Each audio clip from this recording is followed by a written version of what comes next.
Good morning guys. आज के video में आप लोग देखेंगे पंक्चुएटर के बारे में। पंक्चुएटर क्या है? ये टोकन का पार्ट है। शुरू का वीडियो देखेंगे तो उसमें टोकन क्या है ये बताया है। टोकन्स मुख्य पांच प्रकार के होते हैं, जिसमें फर्स्ट है कीवर्ड्स, दूसरा था आइडेंटिफायर, तीसरा क्या था लिटरल्स, चौथा है पंक्चुएटर और एक है ऑपरेटर।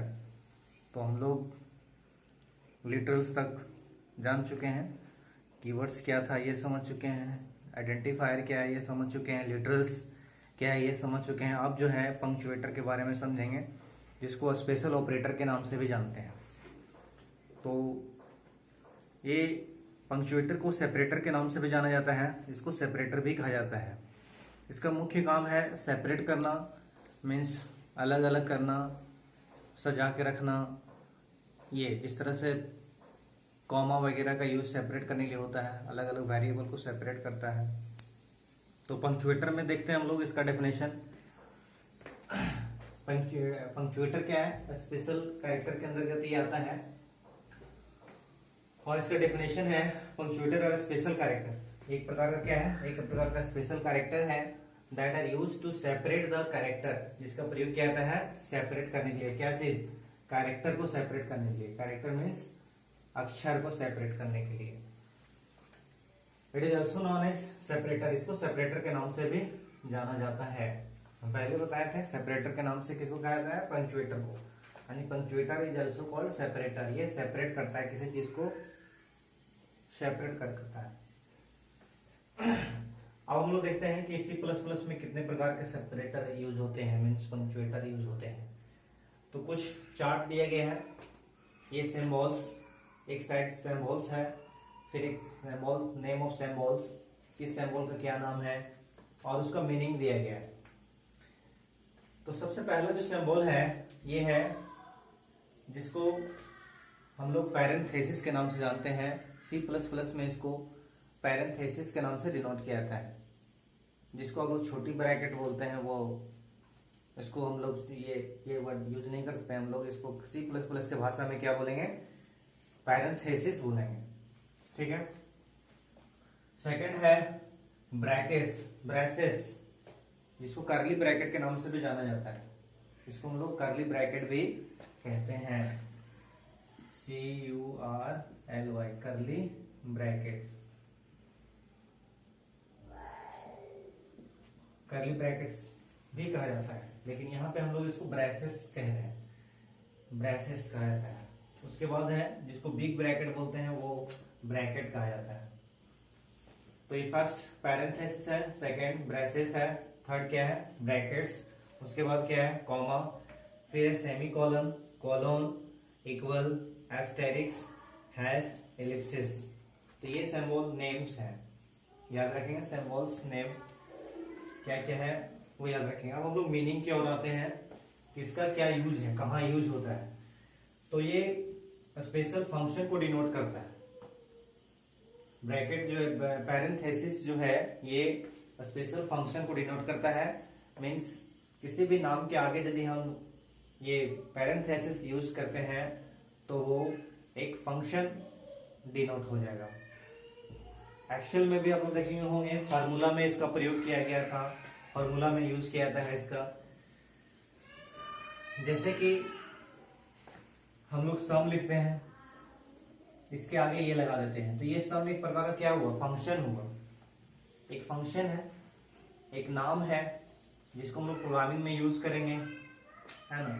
जैसे एप्पल है, तो ये एप्पल हम लिखे अभी तक तो ये वर्ड है, बट इसके आगे यदि हम इसको लगा देते हैं तो ये फंक्शन डिनोट हो जाएगा, एक प्रकार का फंक्शन। तो फंक्शन में इसका प्रयोग किया जाता है। प्रोग्रामिंग जब हम लोग लिखेंगे उस समय पता चलेगा। अभी याद रखना है कि कहाँ पे यूज किया जाता है? फंक्शन में। अब है ब्रेसेस, ये स्टार्ट और एंड को डिनोट करता है। किसी भी स्टेटमेंट जब स्टार्ट होता है जो स्टेटमेंट, तो उसके स्टार्टिंग के समय इसका प्रयोग किया जाता है और एंड के समय यूज किया जाता है। जैसे देखिए, जैसे सपोज हम लोग प्रोग्रामिंग स्टार्ट करते हैं तो एक छोटा सा भाग हम लिख रहे हैं। जैसे प्रोग्रामिंग में लिखते हैं तो सबसे पहले void main लिखते हैं, उसके पहले हेडर फाइल यूज करते हैं, तो void main से हम लोग ले लेते हैं। अब यहाँ पे देखें हम लोग पैरेंथेसिस का यूज किए हैं, तो ये फंक्शन है। अब इसके बाद हम लोग एक इसका यूज करते हैं ब्रेसेस का, तो ये डिनोट कर रहा है कि ये खुल चुका है, मीन्स प्रोग्राम चालू हुआ है, स्टार्ट हो गया है। अब हम लोग जो है इसके आगे फिर आगे लिखेंगे, जैसे क्लियर स्क्रीन है ना, क्लियर स्क्रीन। फिर इसके आगे जो हम लोग को प्रिंट करवाना हो वो सब हम लोग लिखते हैं। एक छोटा सा वेलकम मान लीजिए हमको प्रिंट करवाना है, तो वेलकम लिखते हैं। उसके बाद फिर हम लोग यहाँ पे क्या करते हैं, गेट CS लिखते हैं फ्रीज करने के लिए आउटपुट को। उसके बाद ये जो खुला है उसको हम लोग क्या करेंगे, बंद कर देंगे। तो यहाँ पे देखिए ये स्टार्ट डिनोट कर रहा है, ये क्या डिनोट कर रहा है, स्टार्ट, ये डिनोट कर रहा है स्टार्ट, और ये डिनोट कर रहा है एंड। ठीक है, समझ गए ना, ये स्टार्ट डिनोट कर रहा है और यहाँ पे एंड। यहाँ ये बता, ये साइन को यदि हम यहाँ प्रयोग कर देंगे तो वो गलत हो जाएगा, ये रॉन्ग माना जाएगा, और इसका यदि यहाँ प्रयोग कर देंगे तो रॉन्ग हो जाएगा, यहाँ पे बार बार प्रोग्राम एरर बताएगा। तो ये डिनोट करता है स्टार्ट और एंड, याद रखेंगे। उसके बाद ये जो है ब्रैकेट्स, ये एरे में यूज किया जाता है। एरे जब पढ़ेंगे, एरे एक चैप्टर है C++ के अंदर, तो उसमें जो है इसका प्रयोग करेंगे। जैसे कि जैसे हम लोग इंटीजर लेंगे, सबसे पहले डाटा टाइप इंट, उसके बाद मान लीजिए AR, और उसके आगे हम लोग इसका लेंथ देंगे, कितना वैल्यू स्टोर करवाना है वो। तो ये जो है यहाँ पे हम लोग क्या यूज किए, ब्रैकेट्स। तो ये हो गया एरे का नाम, एरे नेम, ये एरे नेम हो गया, और ये जो है ये वैल्यू कितना स्टोर करेगा वो होगा, मीन्स इसमें टोटल वैल्यू 5 स्टोर करेंगे। तो इस जो है ये साइन के साथ ही इसका यूज कर सकते हैं हम लोग, दूसरा कोई भी सिंबल का प्रयोग यहाँ पे नहीं कर सकते हैं। तो एरे में जो है किसका प्रयोग किया जाता है, ब्रैकेट्स का प्रयोग किया जाता है, याद रखेंगे। उसके बाद कॉमा, कॉमा एक सेपरेट करने के लिए वेरिएबल या कोई भी वैल्यू को सेपरेट करने के लिए यूज किया जाता है, इसी की वजह से जो सेपरेटर नाम रखा गया है। जैसे हम लोग लिख रहे हैं इंट A, B, C, है ना, तो यहाँ पे कॉमा का क्या रोल है, इसको अलग कर रहा है, इसको अलग कर रहा है, इसको अलग कर रहा है, तो ये सेपरेट कर रहा है, सबको अलग अलग कर रहा है। या इस तरह से कोई वैल्यू हम लोग मान लीजिए लिखते हैं, जैसे 20 हो गया, 15 हो गया, 17 हो गया, तो ये क्या हो रहा है, कॉमा यहाँ पे क्या कर रहा है, सबको अलग अलग कर रहा है, सेपरेट कर रहा है, तो सेपरेटर के रूप में यहाँ पे यूज हो रहा है। तो कॉमा क्या करता है, सबको अलग अलग करता है। नेक्स्ट है सेमीकोलन। सेमीकोलन जो है ये एंड ऑफ स्टेटमेंट, किसी भी स्टेटमेंट के एंड में यूज किया जाता है। प्रोग्रामिंग जब देखेंगे उस समय हर एक लाइन के अंत में इसका ज्यादातर प्रयोग किया जाता है। और एक ये it use to statement terminator, terminator के रूप में यूज किया जाता है। मीन्स ये एक लाइन से दूसरे लाइन में प्रोग्राम को चेक करने के लिए भेजता है। और ये अधिकांश जो है हमेशा ये स्टेटमेंट के अंत में लगता है। जैसे सी आउट लिखे हम लोग, वेलकम लिखें तो यहाँ पे लगा दिए, फिर यहाँ पे गेट CS लिखें, फिर यहाँ लगा दिए। तो ये टर्मिनेटर है। यहाँ इस यदि हम यहाँ इसको नहीं देते हैं सेमीकोलन को, तो यहाँ के बाद आगे बढ़ेगा ही नहीं चेक करने के लिए, यहीं पे स्टॉप हो जाएगा, मीन्स एरर यहीं पे शो करेगा। तो ये नेक्स्ट आगे बढ़ाता है और हर एक स्टेटमेंट के अंत में यूज किया जाता है। क्या यूज किया जाता है, सेमीकोलन, याद रखेंगे। उसके बाद जो है ये कोलोन, कोलोन ये लेबल स्टेटमेंट है, इसको लेबल में शो करता है। कंडीशनल स्टेटमेंट में यूज किया जाता है। ये क्या चीज यूज किया जाता है, कंडीशनल स्टेटमेंट में, कंडीशनल स्टेटमेंट में यूज किया जाता है। अब लेबल में शो करता है कि हाँ ये इसके लेबल है या नहीं है। जैसे कि 20 ग्रेटर देन 50 है ना, इसके आगे हम लोग फर्स्ट वैल्यू रखेंगे और एक और वैल्यू फिर रखेंगे हम लोग। जैसे यहाँ पे मान लीजिए 15 और फिर हम लोग देते हैं एक और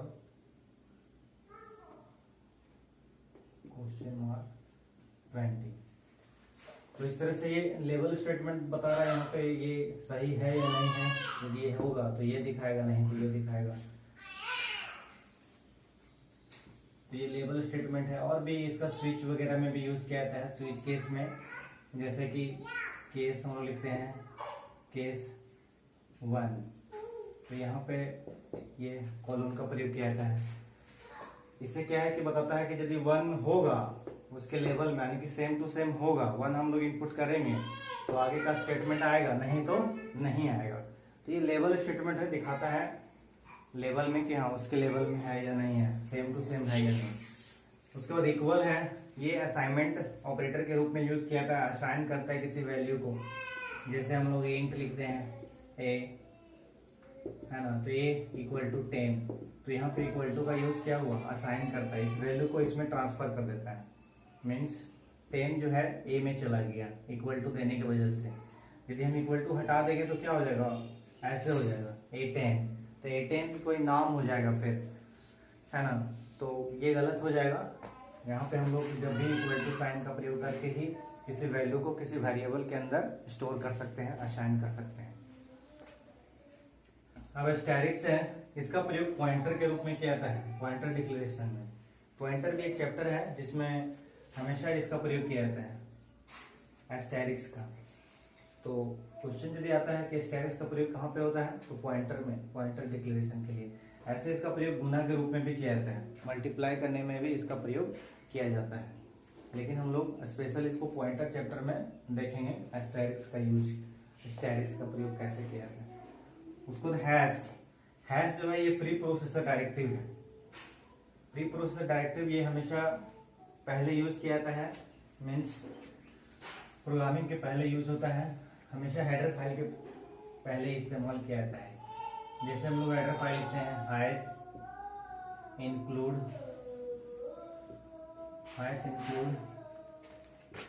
IOSTREAM.h, फिर हैश इंक्लूड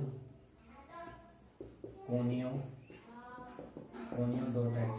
तो ये जो है हैश यहाँ पे प्री प्रोसेसर है, मीन्स हमेशा हेडर फाइल के पहले इस्तेमाल होता है, ये कंपलसरी है। यदि हैश हम नहीं लगाएंगे तो ये हेडर फाइल रॉन्ग माना जाएगा। तो ये प्री प्रोसेसर डायरेक्टिव है। उसके बाद इलिप्सिस है, ये इंडिकेट करता है,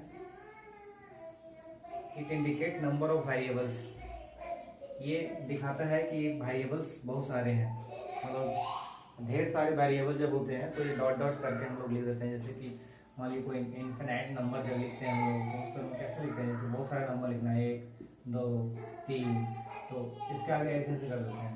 तो ये बता रहा है कि इसके आगे बहुत सारे नंबर हो सकते हैं, कई नंबर हैं, कंटिन्यू है।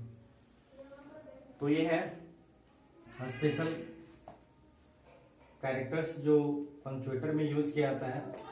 इसको याद रखेंगे, नेम प्लस उसका वर्क, क्या काम है। जैसे आपसे पूछा जाएगा एग्जाम में, सपोज कि ये सिंबल जो है ये क्या डिनोट करता है, तो आप बताएंगे स्टार्ट और इन डिनोट करता है। फिर जो है ये क्या डिनोट करता है, तो ये फंक्शन को डिनोट करता है। ये सिंबल क्या डिनोट करता है, एरे डिनोट करता है। कॉमा ये क्या करता है, सेपरेट करता है। ये एंड ऑफ स्टेटमेंट है, हमेशा स्टेटमेंट के अंत में यूज किया जाता है। ये सिंबल क्या करता है, लेवल दिखाता है, लेवल शो करता है। ये क्या करता है, असाइन करता है वैल्यू को, असाइनमेंट ऑपरेटर है। फिर ये क्या करता है, ये साइन एस्टेरिक्स है, हमेशा पॉइंटर में यूज किया जाता है। और दूसरा एक और बताया था क्या, गुना में भी इस्तेमाल किया जाता है। उसके बाद हैश, हैश क्या है, प्री प्रोसेसर डायरेक्टिव है, हमेशा किसके आगे लगता है, किसी भी हेडर फाइल के आगे यूज किया जाता है।